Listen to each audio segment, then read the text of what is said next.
Welcome back to Digital Growth Tutor, your go-to channel for mastering meta ads in digital marketing tools.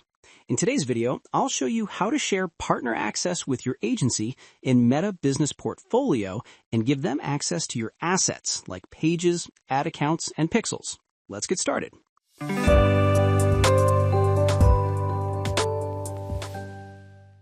Go to business.facebook.com and log in using your Facebook credentials. From the top left corner, go to Business Settings.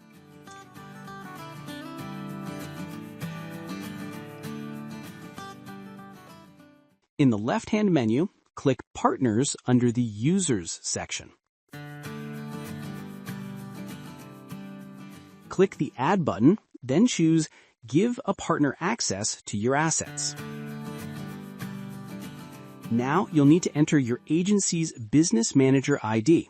Your agency should provide this ID, just paste it in and click Next. You'll see a list of assets you can share, such as your Facebook page, ad account, pixel, or Instagram account. Select the assets you want to share and assign the appropriate permissions like Manage Campaigns, View Performance, etc.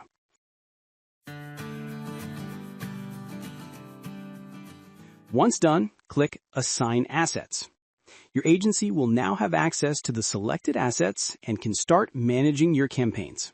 And that's it. You've successfully added your agency as a partner and shared your meta assets. If you found this video helpful, don't forget to like, subscribe, and drop a comment below with any meta ads or digital marketing questions. I'll be happy to help.